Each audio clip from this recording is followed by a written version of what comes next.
Olá, grupo, tudo bem? Muito feliz de poder dar o retorno aqui para vocês do trabalho, da intervenção. Recebi pela nossa querida Paula, tá bom? Sintam-se prestigiados e reconhecidos, porque o trabalho de vocês está excelente. E aí eu tenho algumas considerações para fazer. Vou tentar ser sucinto, porque tem muito conteúdo o trabalho de vocês. Tanto assim em termos pedagógicos de desdobramentos, de aprofundamentos, quanto para a própria formação continuada, tá? Então, eu escrevi algumas coisas enquanto lia o documento de vocês, e aí de cara me veio a sensação de que vocês têm a capacidade de fazer isso todo dia, automaticamente, aos poucos, essa habilidade vai se consolidando, porque o resultado foi fenomenal. E quando vocês falam de diversidade em relação às habilidades, perfeito. Há uma discrepância quanto à escolarização desses jovens entre eles. Há uma discrepância em termos, muitas vezes, cognitivos, culturais. Há uma discrepância, muitas vezes, em termos de linguagem. Há uma discrepância também em maturidade, em que etapa do desenvolvimento, do autodesenvolvimento, do desenvolvimento das estruturas de pensamento esses jovens estão. E muitas vezes não são equânimes, né? E aí, o que a gente vai buscar na nossa metodologia, na pedagogia que a gente usa como referência para dar suporte para a nossa intervenção pedagógica? A diversidade acontece, uma grande parte é pela questão do Estado, de escola pública, escolarização, e tem muitos aspectos. O que a gente recomenda, o que a gente utiliza para usar o desafio a nosso favor? A dinâmica de grupo, a formação de grupos. Só que não de uma forma aleatória e nem de uma forma sempre a mesma, sabe? Por exemplo, se vocês têm jovens que têm superficialidade em alguns temas e têm jovens que têm muito mais aprofundamento, a tendência com uma mesma atividade é que alguns jovens tenham uma frustração de não conseguir dar conta de um bom resultado e outros jovens acham muito fácil fazer aquilo e aquilo não lhes desafia. Então, conseguir ter um respiro para momentos onde vocês organizam os grupos para que possa se colocar junto, sim, esses jovens que também demonstram habilidades mais avançadas. Porque nós temos que pensar em todos nessa sala de aula, nesse cotidiano. Então, dar conta para quem também quer ser desafiado também é uma proposta inclusiva. Então, podem ser feitos grupos de aprofundamento, podem ser feitos grupos onde os desafios são sim diferenciados, onde exige-se habilidades mais complexas, certo? Para esses jovens se sentirem alcançados, né? O nível do exercício é compatível com o que eles podem realizar. Mas, para também não criar um disparate de um grupo específico só com autodesenvolvimento e um grupo que não, vocês também podem usar esse grupo de altas habilidades, que tem mais versatilidade, que está mais maduro, na socialização do conhecimento. Empoderá-los em seminários, empoderá-los em tutorias, empoderá-los no resgate dos conteúdos com mais profundidade como tarefa. Então, ter momentos onde eles têm um grupo específico com mais capacidade de entrega e que vai ser usado para o coletivo, com momentos que também são muito necessários de mistura total. É preciso que o jovem, que às vezes é mais lento na leitura, esteja com o mais rápido, para ele também se sentir um pouco cobrado e desafiado. E o que tem leitura mais rápida também ter paciência e conseguir ajudar o outro a perceber um enfoque que ele não percebeu num texto. Então, intercalar momentos onde esses jovens estão sendo desafiados por grupos que vocês formaram com desafios maiores, com grupos que não estão com esses desafios, você vai realmente propor tarefas diferenciadas. Eu acho que isso é uma do tempero que a gente pode ter. Conseguir dar a possibilidade de cada um se desenvolver no seu nível, né, que se encontra, mas sempre socializando, né? E a interação é o que faz. Então, ter diretividade para constituir esses grupos eu acho que é muito importante. Nossa, eu já estou com 5 minutos, gente. Então, deixei mais rápido aqui, por favor, tá?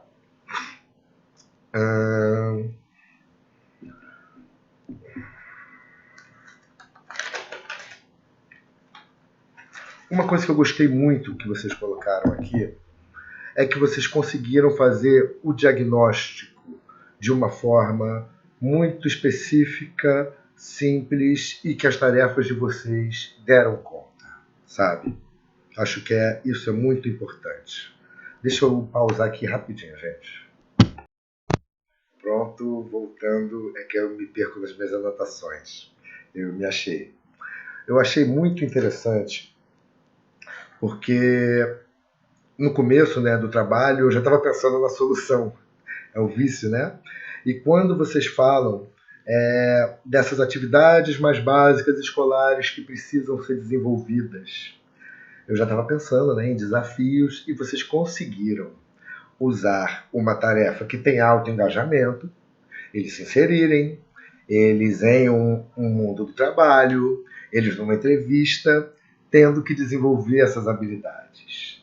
Então, vocês acertaram no que a gente chamaria de um bom cavalo de Troia pedagógico. Né? Eu lembro que eu gostava de fazer carrinho de rolimã. Adorava, não sei como é que vocês chamam aí na Gerar, aí nessa região do país, carrinho de rolimã. Aqueles carrinhos de feira, sabe, que você tira de rolamento de carro. Mas para fazer um carrinho daquele, eu tive que aprender a fazer coisas assim que não eram tão legais. Eu era um pouco tímido, assim, quando era jovem. Quando era criança, jovem já não era tanto. E uma das tarefas que estão dentro de você construir um carrinho de rolimã é você conseguir o rolimã, o rolamento. Né? E onde se conseguia isso? Não se comprava, eram em oficinas. E aí tinha que pedir. E eu tive que aprender a pedir. Né? Chegar num lugar que eu não conheço, falar por acaso você tem, dá licença. Então isso é uma tarefa que eu desenvolvi para chegar ao carrinho de rolimã. Eu tive que desenvolver uma habilidade emocional de saber chegar no ambiente, me colocar, pedir, falar o que eu quero, porque eu amo o carrinho de rolimã.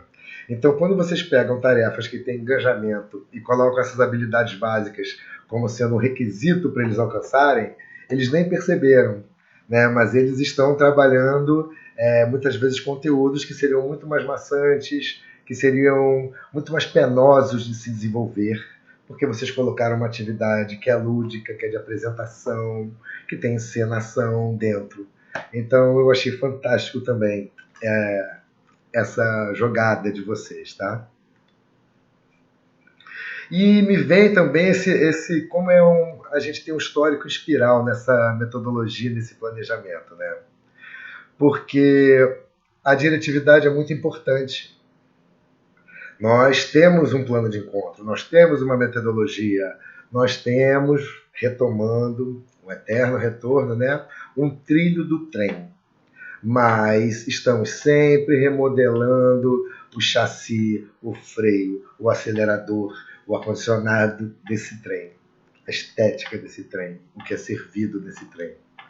Então, vocês perceberam que os objetos de aprendizagem, como a gente já falou, e é bom que isso está na próxima etapa, estamos alinhados com vocês nisso, precisam de ajustes, precisam de mais indicações.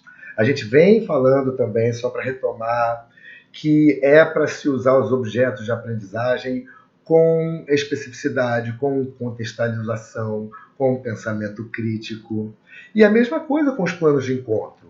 Você tem planos de encontro que algumas tarefas são muito curtas, como vocês falaram, vocês podem aprofundar se achar que é interessante o que essa tarefa tem a desenvolver. Vocês podem aumentar o tempo. Vocês podem dar mais complexidade. Vocês podem subir o desafio. Sabe aquela coisa que você vai passando assim, que tem uma cordinha, você vai fazendo para trás assim nas festas e passando? Vocês podem aumentar o desafio, diminuir o desafio, escolher uma parte do plano de conta que vocês passam mais en passant, tá? E uma que vocês podem desenvolver e utilizar com mais tempo. Isso também está na mão de vocês, isso também é diretividade. Essa flexibilidade para jogar com os planos de encontro, as necessidades, as respostas dos jovens durante a atividade, é, né, uma arte, e vocês são ótimos artistas, como dá para ver no trabalho. Tá? Uma coisa interessante que é preciso pontuar, quando a gente fala de dificuldade de aprendizagem, nós também olhamos a dificuldade de ensinagem que nós temos, que é uma questão da pedagogia, né? De colocar que toda dificuldade de aprendizagem deve ter uma forma de ser desenvolvido o obstáculo. Não falei bem. Vamos lá. Que toda dificuldade de aprendizagem tem uma dificuldade de ensinagem por trás. E que é muito difícil e não nos é dado, não é nossa responsabilidade fazer diagnósticos. Né? Tem assim alguns casos que ficam mais evidentes mesmo, de algumas síndromes, de algumas questões neurológicas, né? Muitas vezes alguns rótulos que inclusive são colocados também podem estar escondendo fraquezas pedagógicas nossas, do sistema. Já vi alunos que foram colocados com dificuldade de aprendizagem, com possibilidades de atraso mental, que estavam com óculos errado. Então, é para a gente ficar sim atento, isso mostra que vocês estão muito amparados, vocês já colocaram essa distinção entre o que pode ser realmente um problema fisiológico e o que pode ser uma discrepância cultural. E o que pode ser, como vocês falaram, nos casos da pandemia, nessa epidemia socioemocional que estamos vivendo, algum desequilíbrio que se manifesta no pedagógico, mas ele vem de fundos sentimentos, de emoção, de seu papel no mundo, seu papel na família, seu papel afetivo com os outros, sua missão nesse mundo do trabalho, seu reconhecimento. Então, mostra a sensibilidade de vocês, o nível de excelência e percepção que vocês têm. Eu fiquei assim emocionado quando eu fui vendo os depoimentos dos jovens, como eu vi como foi muito acertada a nossa proposta e o percurso que vocês criaram.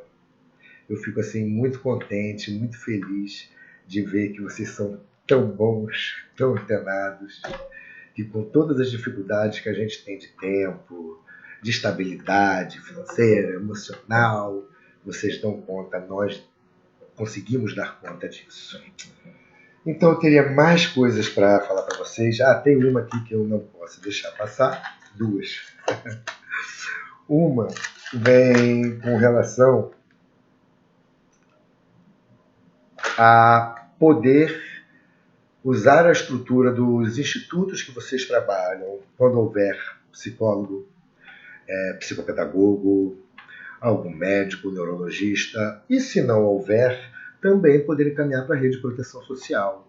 Nós temos CAPs, nós temos algumas instituições municipais que podem dar um suporte em termos de terapia, de diagnóstico, certo? Não é a função do professor fazer tudo, a gente carrega muito nas costas o educador, quem trabalha com a área social.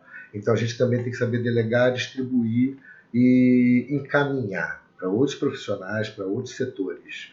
Mas a percepção de vocês é finíssima, o estudo de vocês é fino. Tá? A atenção que vocês têm ao grupo de vocês, desses jovens, é fenomenal. Eu fico muito feliz. Outra questão que vocês trouxeram que é muito boa, que é assim, difícil de mexer hoje em dia, né? Que é a gente tem os ânimos muito aflorados para a política, para a ideologia, né? Muito polarizado o país, o pensamento, muito maniqueísmo, bom, mal, muito endeusamento ou cancelamento, e a gente tem que, com senso crítico, conseguir se distanciar disso e pensar questões fundamentais que têm que ser faladas com cuidado, porque elas são contundentes e necessárias. Então, quando vocês falam dos conflitos sobre os temas raciais, de gênero, que acontecem na sala de aula, que precisam ser mediados, que têm que sim ser abordados, dá vontade de fazer mais um outro vídeo, só que eu não posso, não dá tempo. E vocês também não acreditam que deu tanto tempo assim para um vídeo tão longo. Já estamos com 15 minutos. Mas eu vou dar algumas dicas. Primeira dica de todas: conseguir estabelecer uma regra, um contrato social de parceria, de cumplicidade e de regras dentro de sala de aula com esses jovens. Vamos ter debates? Então todo mundo vai ter o direito de falar. Então a gente vai colocar uma regra aqui. Quanto mais eu discordar de você, quanto mais eu achar um absurdo o que você fala, mais eu vou te contra-argumentar com gentileza, com respeito, com cuidado, para a gente poder abordar os temas complexos e não entrar na passionalidade do estar certo, do que me incomoda no outro. Para a gente olhar mais a mensagem do que o carteiro, certo? Então isso é importantíssimo. Então, como dica é isso, de fazer um contrato social de respeito e quanto mais divergência, mais gentileza. E a outra, eu também gostaria de falar, porque me veio na cabeça, que é a nossa antropofagia cultural. Não somos um país possível de se dividir por somente coloração de pele, por somente amplitude política, por somente questões de manifestação de sexualidade, por somente questões de opressão mulher-homem e homem-mulher. Não cabemos nisso. Né? Somos um país por origem misturada, com muitas coisas terríveis na nossa história e muitas coisas que podem ser usadas a nosso favor. E dentre elas é a tolerância, é a capacidade de nos reconhecermos como um povo que realmente é eclético nas suas origens. E que raça, no conceito biológico, não existe. Apesar de existirem opressões por cor de pele, por gênero, por manifestação sexual e etc. Então, a gente ter esse contrato de gentileza e pensar na nossa antropofagia, que foi a escolha do grupo dos modernos, né, da Semana de Arte Moderna, como a gente tem que resgatar, que falavam que a gente tem que canibalizar o outro. Né? Então, me veio isso na hora que falou ali, né, de que a pessoa não poderia usar trança. Né? Então, como que a gente responde isso? Como que o professor media isso? Isso é muito interessante, porque é um exercício para nós mesmos. Responderemos com perguntas. Perfeito. Então, se houver esse constrangimento de não poder usar um atributo de uma outra cultura porque não é minha, então o cara ferrou o Brasil. Porque eu adoro mate, eu gosto de tomar banho todo dia, eu ando na praia de bermuda, sem camisa. Isso não é uma atitude que é de todos os grupos que compuseram o Brasil. Tem uma mistura aí. Eu gosto muito de ritmo, de tambor. Então, nós, os nossos antropofágicos da arte, aconselho vocês a talvez trabalharem com esses jovens, o Manifesto da Antropofagia, tem na internet, para vocês poderem dissolver um pouco esse caldo que é o Brasil e tirar tanto antagonismo que está sendo criado na nossa sociedade de forma um pouco também proposital para dividir. Né? Então, é a gente sim reconhecer que temos que sempre perceber e reconhecer as origens e enaltecer nossas origens e também saber que também se tornou minha, que eu peguei também, que você pegou de mim também, que eu aprendo com você, você comigo, e a gente está fazendo um caldo que nos forma um povo muito especial. com capacidade de ter aqui no centro da cidade do Rio de Janeiro um muçulmano junto com um judeu, com um cristão, um fazendo piada com o outro ali do lado. E seria muito difícil em outros países. Então, para a gente aprender com as nossas próprias histórias o que a gente pode fazer para romper com a segregação, de todas as formas que apareçam. Tá bom? É isso, gente. 20 minutos, socorro, perdão pelo tempo, mas está maravilhoso o trabalho de vocês e eu queria passar, tá? Grande abraço, vamos nos ver, vamos juntos até o final e até depois do fim. E o que vocês precisarem, por favor, me chamem, eu estou ao dispor. Grande abraço.